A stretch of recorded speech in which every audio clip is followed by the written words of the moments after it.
This conference will now be recorded.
Good evening, Supervisor Walkinshaw. Good evening. How are you? I'm doing well. Hey, let's think we want to give it a couple minutes for some people to trickle in, and then we'll get started. How's that sound to you? Sounds great. You just let me know. Will do.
All right, I think we'll get started here, and some more people will trickle on in throughout our presentation. But yeah, Great. Thanks, Austin. Well, it's good to be with you all tonight. Really important topic, and I think this is the first of a series of town halls that are going to be taking place across Fairfax County. So I'm really pleased to be doing the first one here in the Braddock District to discuss parking reimagined, a really community dialogue to consider whether updates are appropriate for our off-street parking and loading regulations. And in just a couple of minutes, we'll have a presentation from staff with some background information and some hopefully thought-provoking questions. And parking is an issue that affects all of us in different ways, maybe. Those of us who um, travel around the county by automobile probably have experienced from time to time maybe the frustration of not being able to find a parking spot. But one of the things we might not notice as much is parking lots and parking spaces that are empty the vast majority of the time. And one of the things that I think is going to be really important for us to be honest with ourselves about and consider is that there are very real costs financial and environmental and social, to those empty parking spaces. And one of the things I hope we'll learn through this community dialogue and this process is whether our existing regulations still make sense in the modern world in which we live, or whether some tweaks and adjustments are necessary. But this is the very beginning of that conversation, that process here tonight. I want to thank you all for joining us, especially the residents of the county who are here with us tonight. And with that, I'll turn it over to staff for the presentation.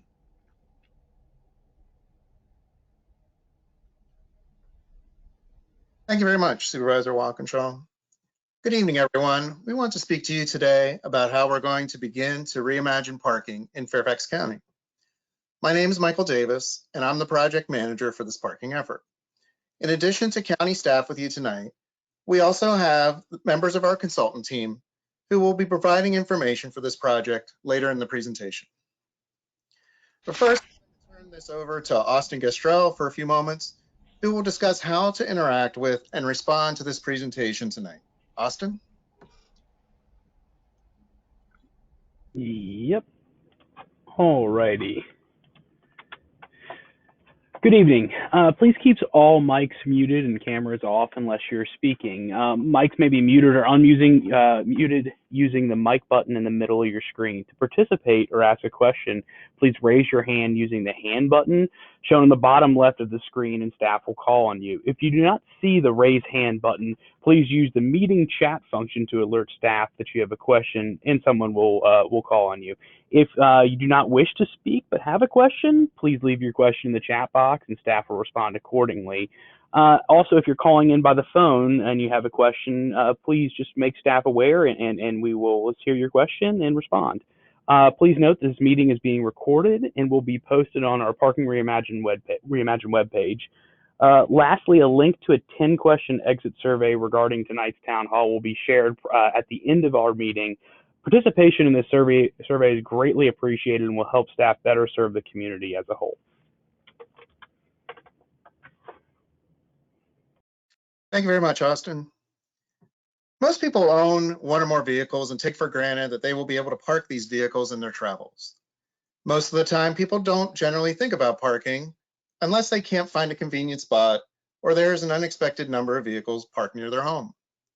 Yet parking is everywhere around us. Most every land use in the county requires some parking. When people drive and park, they're focused on finding a convenient space.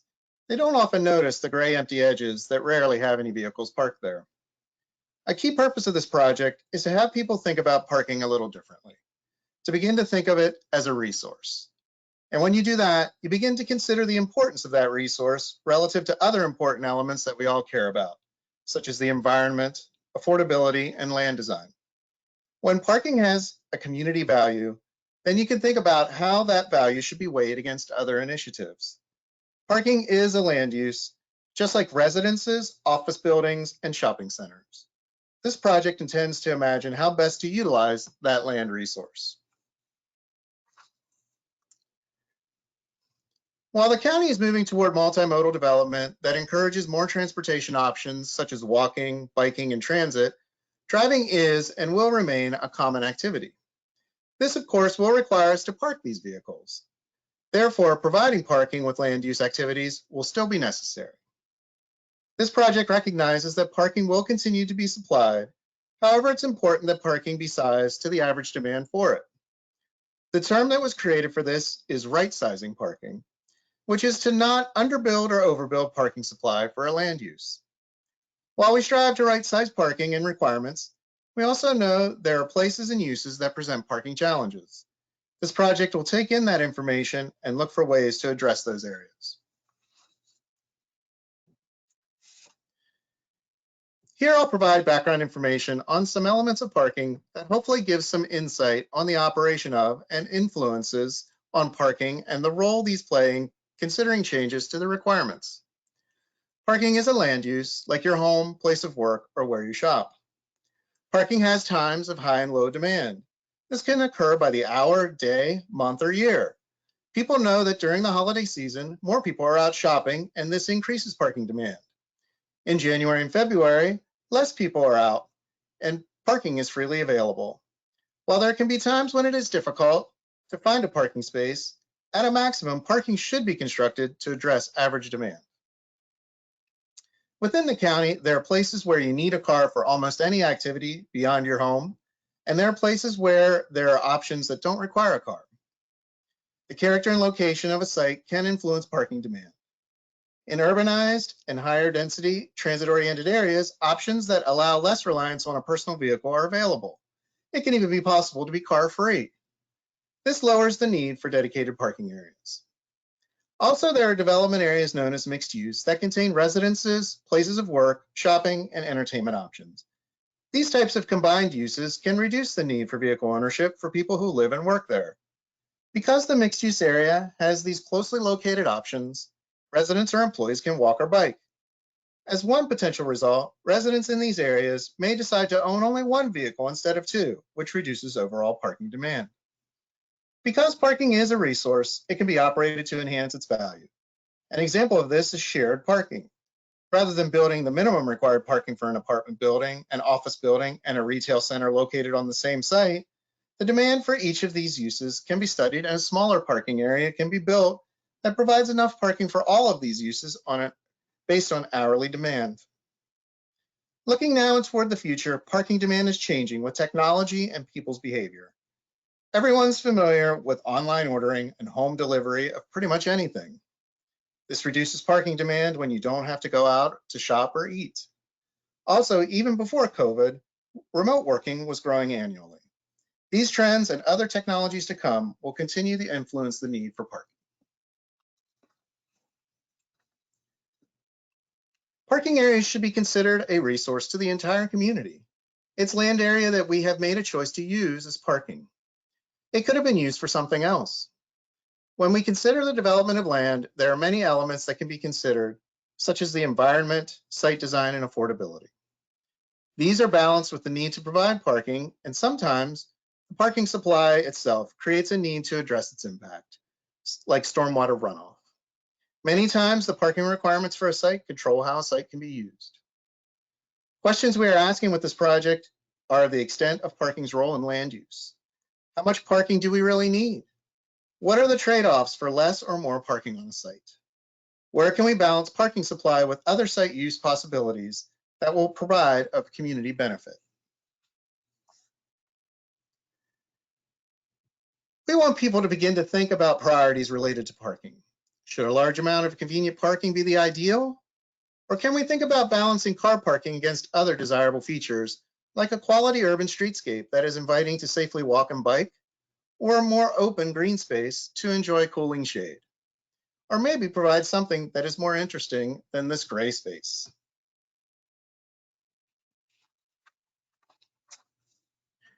Every change has a consequence. If we are to look at a current problem with parking supply, how could we address it? Adding more parking is a solution, but what effects might that have? In any land use option, parking becomes part of a cost-benefit decision. What are the ideals we should be considering when making these decisions? Looking at the photo in the slide, if we wanted to add more parking to address the high demand depicted here, do we want to remove those trees in the background to add it? Or would having those trees be important enough to tolerate this amount of parking demand for a few hours a day? These are among the questions we would like you to think about as you listen to and view our presentation tonight. We hope you'll consider this when engaging us over the next 18 months as we reimagine parking.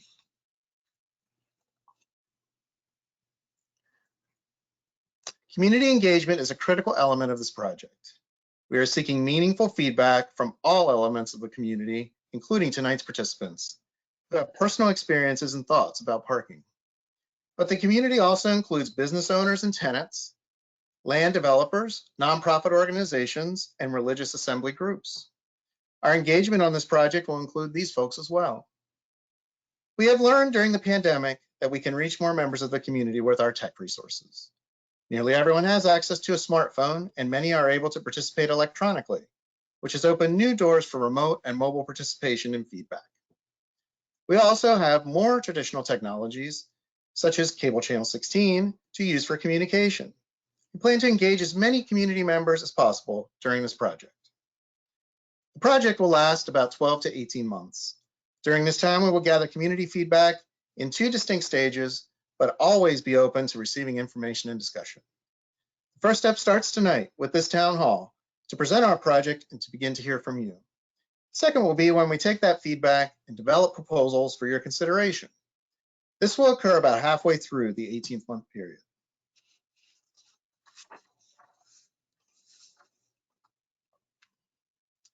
This project will focus on off-street parking and loading.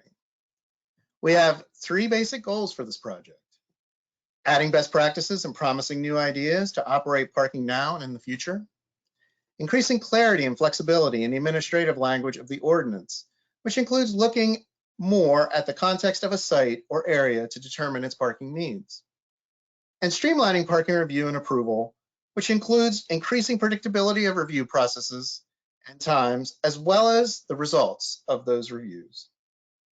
I'll now introduce Chris Fornash, who are with our consulting team of Nelson Nygaard. He'll provide some background on their important role in this project and the activities they'll be working on to support it. Chris? Thanks, Mike. As Mike mentioned, my name's Chris Fornash. I'm a principal with Nelson Nygaard.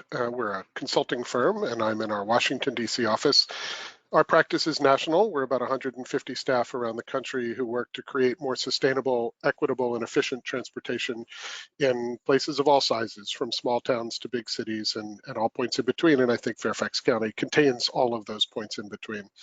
I've been in this field for nearly 30 years, including working on parking for many of those years, and have insight also into how development happens from a previous role chairing the Arlington Planning Commission. So I've seen it up close, the complexities that discussions about parking bring to our civic life.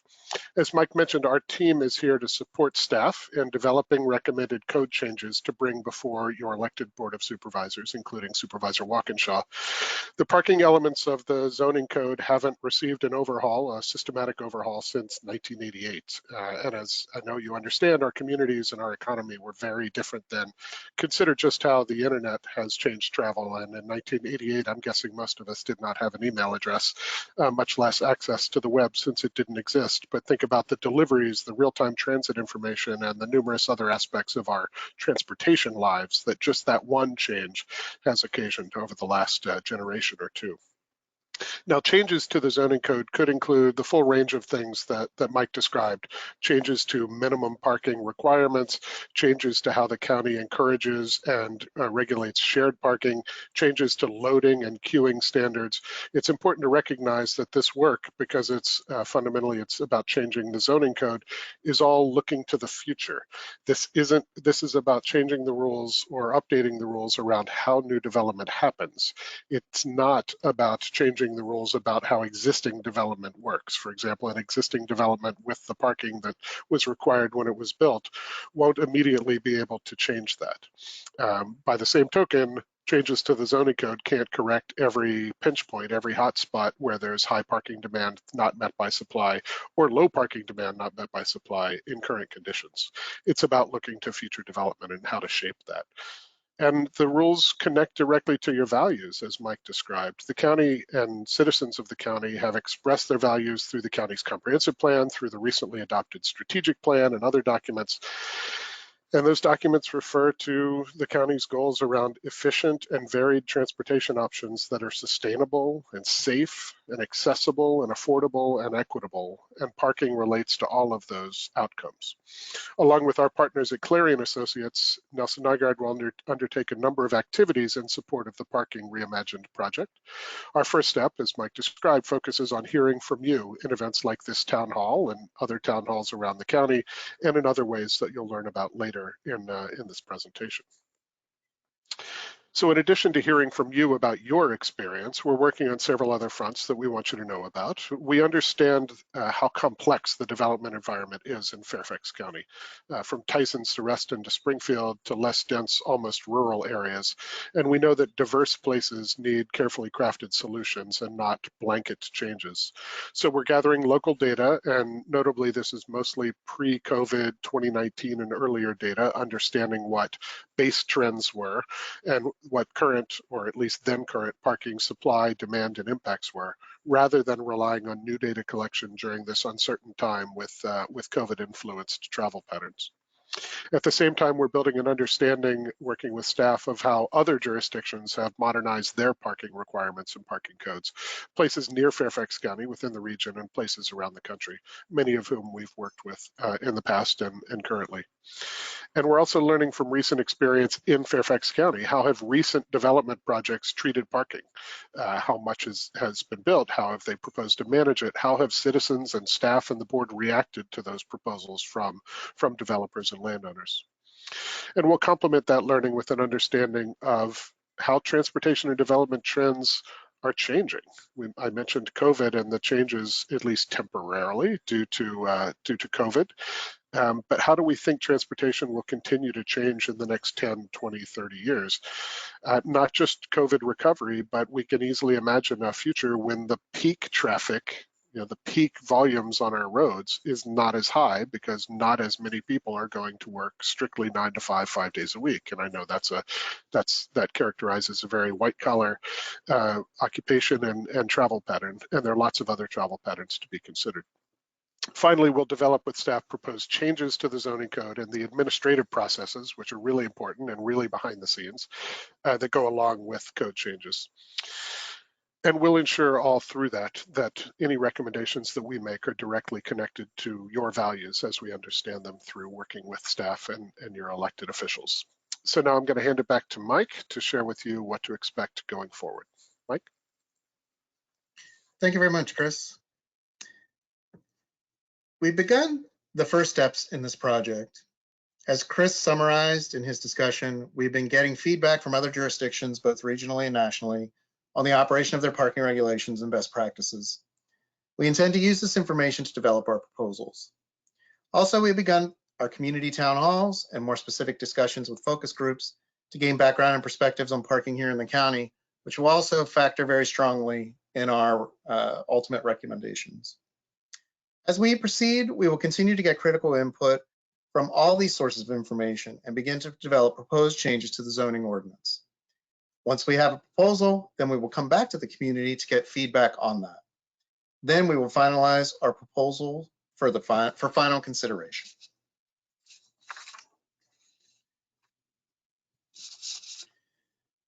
We have a project website that will be continually updated with information and opportunities to participate in the Parking Reimagined process and project. As you can see on the screen, we have a number of different options that we will have available for communication with us.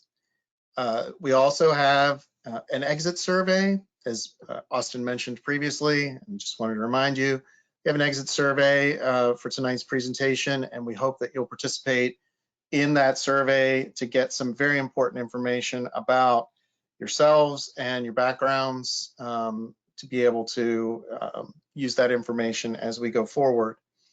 I also remind you that this meeting is being recorded and will be available on the project website. We'll end our presentation with a few questions you might want to consider as you think about tonight's discussion. And these are on the screen. We hope this presentation helps you think about parking, or perhaps think about it in a different way. We certainly feel that all feedback you provide has merit, as it will help us define where we want to go for proposals to reimagine parking. I'll turn it over to Supervisor Walkinshaw now to introduce the next stage of our discussion. Thank you, Mike and Chris. Great presentation. I think it really set the stage for us, and we want to open up the discussion, and some question prompts to get our minds working are in the chat and on the screen in front of you. And I think maybe the best way to proceed is anyone who'd like to share a thought or ask a question or share your perspective on parking issues in the county. If you want to click the react button and raise your hand, or you can type something into the chat, and we can try to manage the process that way. So I'll invite anyone who would like to do that to go ahead and raise your hand through the React button, or go ahead and type a question or thought or idea into the chat.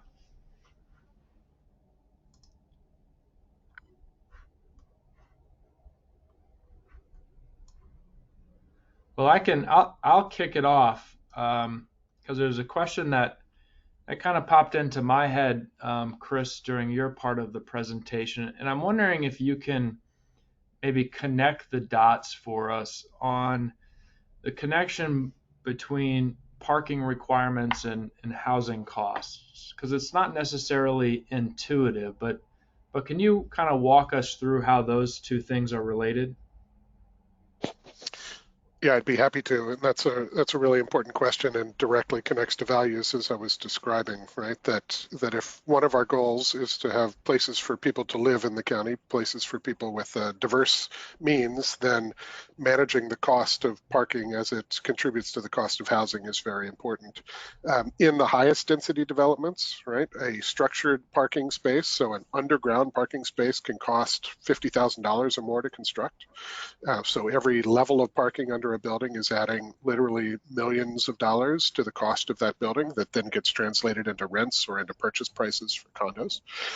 Above ground parking is still quite expensive. Structured above ground parking can still be $30,000 a space. And that, again, if structured parking actually takes the ground level, not only does it cost money, it also detracts from the walking environment and the vibrancy of the neighborhood. But even if that is, not on the first floor, but on the second through X floors, it's still very expensive to provide.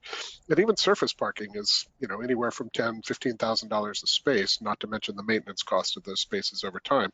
So it directly translates, even at the single, detached house residential level, if you're required to provide parking spaces on site, and in almost all zoning codes you are, although many cities have started eliminating that requirement. Maybe not many, several.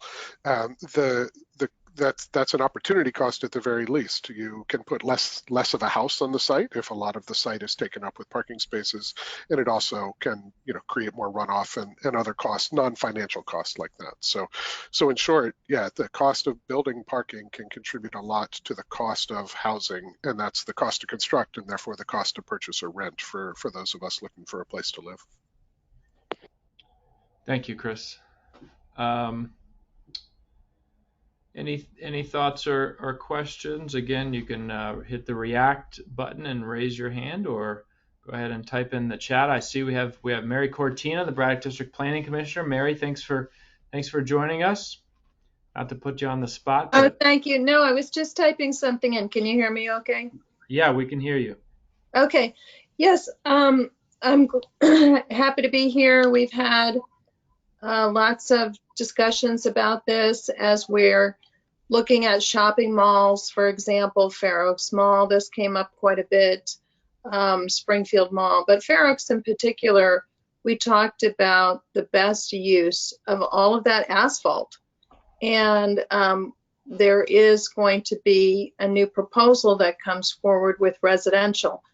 One of my questions is, it would be great to be able to actually convert excess parking into a community value, such as tree canopy, or, as a percentage, perhaps even off the top, and not exclusively for more buildings.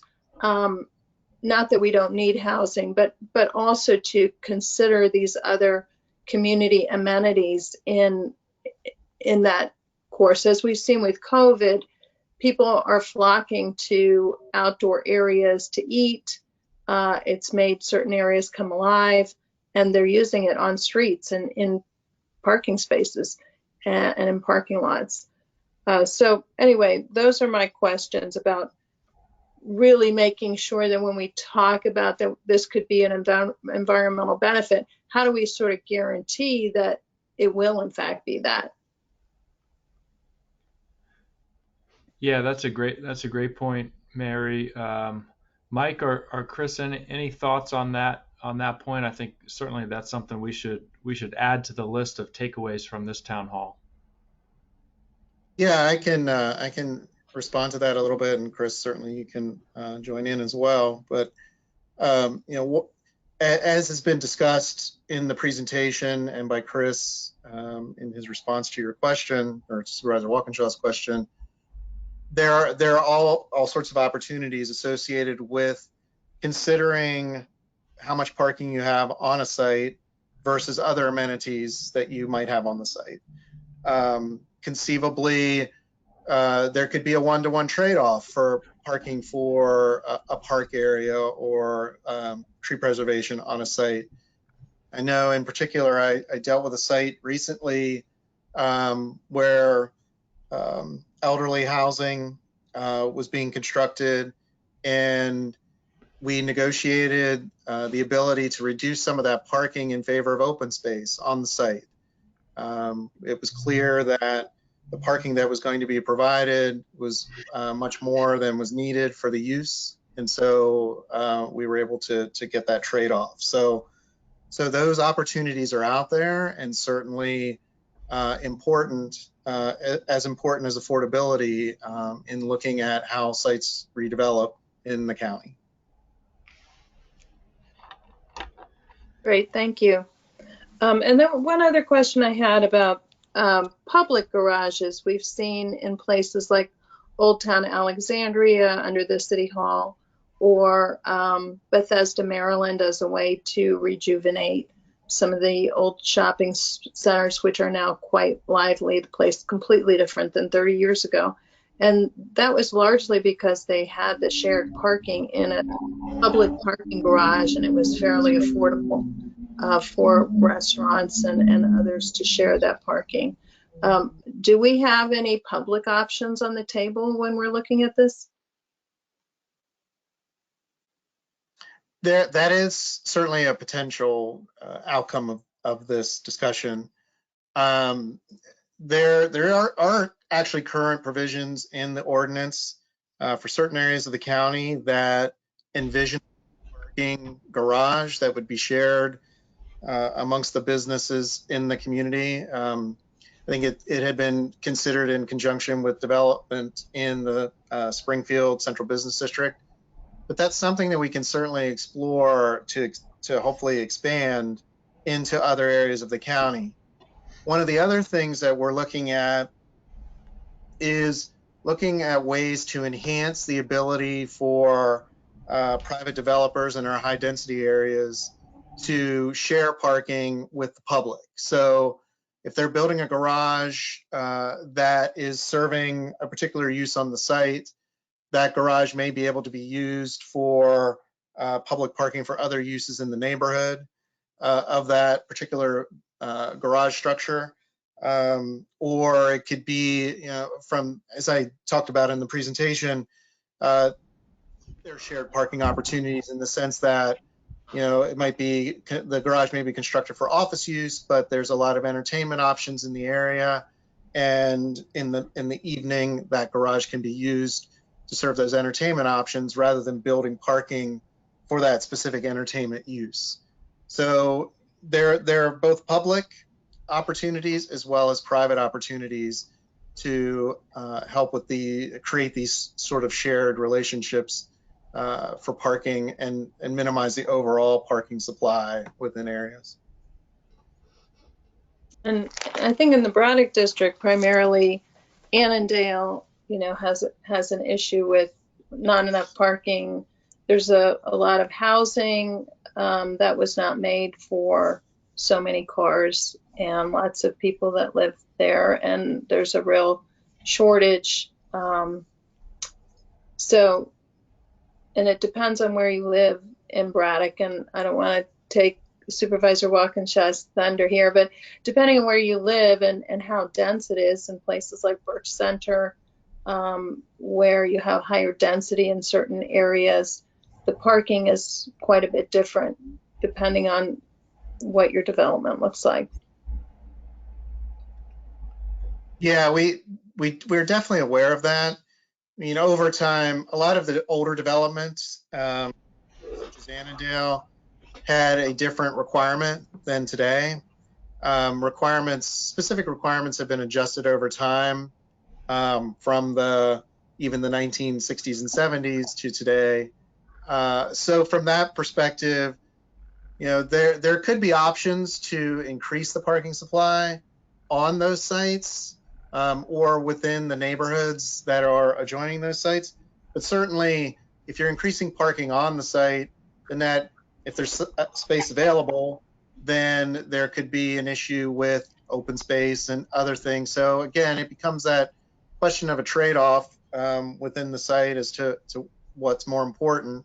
And then certainly there are situations where there's spillover parking from these developments, and there have been residential permit parking districts and things like that established on the streets around the developments to try to manage that parking on the street. So we're certainly aware of these issues countywide, and we'll be looking for ways to try to address those, but also looking, having these value thoughts that go into that of, yes, you could build more parking, but what cost will that have to the other factors, particularly environmental, for the particular site?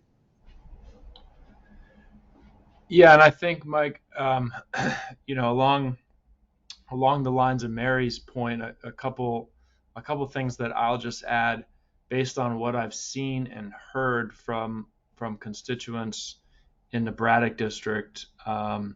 One, as Mary said, we do have a number. Other districts have more, but we have a number of post-war 60s, 70s apartment buildings that were underparked by today's standards. I think it's probably also true that in some of those communities you have overcrowding within the buildings. So when you stack the fact that they're underparked based on the appropriate occupancy level, and then on top of that, the fact that people who are struggling to afford housing are crowding into those buildings, it creates a lot of challenges. And from an equity perspective, there isn't an easy answer to the question, because a lot of those folks, need that vehicle to get to and from work. A lot of them are contractors or day laborers, and that car that's parked on that overcrowded street is necessary to their economic survival. So that's an important part of this dialogue and conversation. Also, another piece that I'll mention is, we do have a number of neighborhoods that struggle with the overflow parking from large institutions. One in particular that pretty strictly regulates parking on its property, but the result of that is kind of a constant challenge of overflow parking into neighborhoods and communities, sometimes legally, sometimes not legally, and houses of worship that are full, whose parking lots are full a couple times a week, but don't have enough parking to meet the needs of their congregations, and also create spillover parking in neighborhoods. So those are just some of the things that come across our desk here from a parking perspective. We do have a question in the chat from Andrew. Andrew asks, what means of communication with residents will this effort utilize? When and how will means of community participation in your effort be announced? And I'll speak just for myself from the Braddock District perspective. The activities and town halls and surveys related to this effort will be communicated in our Braddock Beacon and Walkinshaw Advisory email newsletters that come out every week, as well as our social media. But Mike, I'm sure you can expand upon the other efforts that will be made to communicate to residents about this ongoing effort. Yeah, in addition to that, we have a project website. It's the Parking Reimagined website, and we do have a link to that shown in the presentation. And the presentations, all the town hall presentations that we'll be doing will be available to view, so you can see the perspective of other citizens within the county. The project website is going to be very interactive as well. We will be, as we move through the project, we'll be having surveys, about more. Tonight's survey is more geared to getting information about those who are participating, but we definitely hope to have more surveys about parking perspectives and points of view, and kind of looking at these contrasts of values and so forth as we move along. We also hope to use all of the available technologies that we have to reach out to people. I think the website will probably be like the keystone to that. But if you keep checking in on the website, there'll be other pieces of information that you'll be able to access and be able to see, things associated with the project and abilities to participate in discussions associated with the stages of the project as we move through.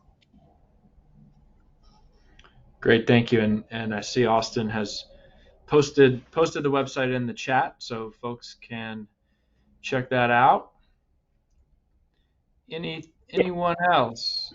Yeah, Supervisor Walkinshaw. One thing I'd mention is that on our webpage, we do have a email address on there that anyone can contact us with questions, concerns, issues, all the above as it relates to parking. I'd also say that we're going to be having a listserv that's put together currently, and we'll be sending things out via that listserv. But as Mike said, our main page, which is the Parking Reimagined page, which is on the screen now and linked in the chat, is going to be our keystone for when it comes to community outreach.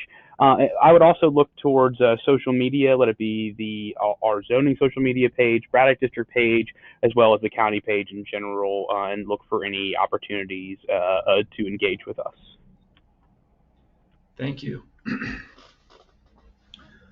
I wanted to note also relative to Supervisor Walkinshaw, your discussion a little bit earlier about overflow parking, uses in overflow parking. I just wanted to point out that the project that we are working on is focused on off-street parking, but we do know there's a relationship between what happens with off-street parking and what happens with on-street parking. So I just wanted to note that FCDOT, Fairfax County Department of Transportation, regulates on-street parking through residential permit parking districts, through other types of parking management tools that are used on street. And we are working with them. They are part of our project team to provide that feedback loop for us to be able to, as we move through the project, be able to tailor recommendations that will not adversely impact or not intentionally adversely impact on-street parking and with spillover issues. So I just wanted to note for those who are listening tonight that we are aware of this relationship between the two, and we are working conjunctively to on those types of things. Yeah. And another aspect of that, Mike, that I'll just kind of flag and put on the table where we also have that relationship is commercial parking. And one of the things that we hear a lot from the community is commercial vehicles parked again, sometimes legally, sometimes illegally, but generally those commercial vehicles are parked on street because they don't have off-street parking, because commercial property, industrial property especially, is at a real premium across the county. So striking that balance there too, because those commercial vehicles are serving a purpose in the community. We all need the work that they're helping to be done, and they have to be able to park somewhere. So that's worthy of consideration too as we undergo this process. Anyone else? Supervisor Walkinshaw, this is Mary Cortina again. Yeah, Mary, please.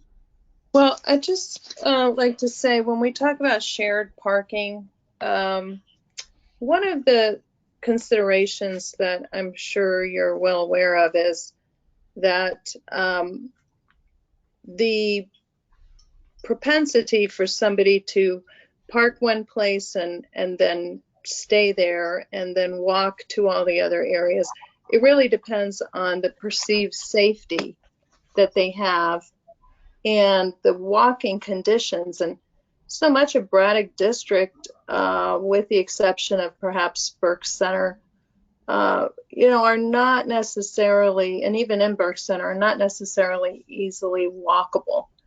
And so there is always that. I mean, outside of being in one shopping center, trying to get across a major road is always a safety issue. It's a safety problem. And so the shared parking is, I think it's just going to be really tricky, because if we're looking down the road 20, 30 years, very different, than, as you said, than where we are today. But we have a long way to go to make the community more livable, walkable, bikeable, a long way to go. And these are some serious challenges that we have that have to be taken into consideration with the parking. And each parking solution is really around the community it's in. And just as a quick example, in Burke Center, when the VRE garage was proposed, the community fought very hard initially against it, and then said, well, okay, we do need a parking garage, but we need the connectivity. We need safe ways to access the VRE. And so that was sort of part of the package. And they tried to get some additional parking out of the Target, but Target wanted all of their parking spaces for Christmas. And they weren't even willing to let the county rent them temporarily until the parking garage was ready. So, there's a lot of barriers to making this happen, I think, and it's a process. And we need some of these other transportation elements to be able to reduce parking. We need the safety, the sidewalks, biking. Yeah, I would certainly agree with that. A lot of the mixed use shared parking situations that we have are based on a mixed use development that is somewhat self-contained. Have those opportunities in our transit districts where the blocks surrounding the transit station area are being redeveloped, and it's being redeveloped as a more urbanizing, denser area that has that infrastructure as part of the development that's occurring in those areas. The lower density suburban areas are a challenge for that, and certainly we're interested in maximizing the other infrastructure that we can get for bicycling, for walking, and that sort of thing, to be able to connect these communities. But so from that point of view, part of the thought that we have is to continue to look at the context of development as we see it going forward, to see where we have these opportunities to create shared parking relationships. It's not going to be something that will probably occur countywide, but it's definitely a circumstance where if you have higher density development, those opportunities are more forthcoming than lower density suburban development. Yeah, and I think Mary makes the absolute correct point, and Chris touched on it in his original comments, that Fairfax County, from a land use perspective, is a diverse place, and a solution that makes sense in a Tyson's or Reston or a Mosaic isn't the solution that's going to make sense in the Braddock Road corridor or even in Burke Center. One thing I would say, though, is you can find many examples, even in parts of the county that are not have never been transit accessible and are not transit accessible today, that are only accessible by car, that are wildly overparked. our own government center is one of those examples, but so is the Fair Oaks Mall and others. So although that will be transit accessible increasingly in the future, but each part of the county is going to be a little bit different, and that'll be important to keep in the front of our minds as this process continues. And if you don't mind, if I jump in on that just a little bit to largely emphasize the points, Mary, that you made and have been echoed by Mike and Supervisor Walkinshaw, that right, shared parking, I mean, it sounds intuitive when you just say it, but there are a lot of different specific contexts, right? The streets in front of single-family homes are a shared parking resource, right? No, while it may sometimes feel, especially if you've shoveled snow, like you own the space in front of your house. That's by and large not the case. That's a shared resource, and people intuitively understand that.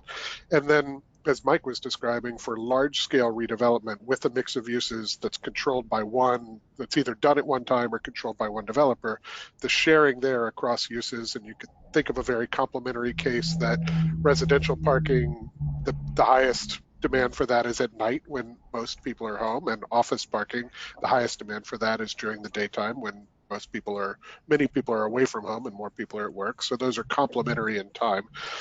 But then the more complicated cases like you were describing are, what if it's adjacent properties that are developed at different times? What is the mechanism for encouraging those property owners to share their private parking with each other? Well, the county can provide some incentives for that if it meets county policy goals. And then even further is the idea, like in Montgomery County, of a county run or maybe a TMA, Transportation Management Agency run shared parking resource, that it really is a public resource that then maybe developers or property owners can pay an in lieu fee rather than having to develop parking on their own property. So just considering my first point to make there was communicating what shared parking is can be a complicated thing. I think I probably demonstrated that by offering several examples there, but those are all very different contexts, and part of our challenge here through this process is communicating with the general public, like those of you tuned in tonight, that parking underlies a lot of the things that you like and don't like about development in the county, and teasing out those relationships is part of our job here. Thanks for letting me go on a minute there. Thank you, Chris. Okay, anyone else? I think I was kind of planning for us to wrap up by 8 o'clock, but we might be just a few minutes ahead of that. Mike, anything before we close? No, except to thank everyone for their participation and for the thoughts that have been discussed tonight. I'm glad that we've been able to start this conversation, and thank you for hosting. Okay, thank you, everyone, and please take a look and follow the Parking Reimagined website. Also, if you haven't already, email us braddock@fairfaxcounty.gov to subscribe for our Braddock Beacon email newsletter, where we'll also be keeping you up to speed on this and many other things. So with that, I think we can close, and everyone have a great evening. Thank you all. Thank you.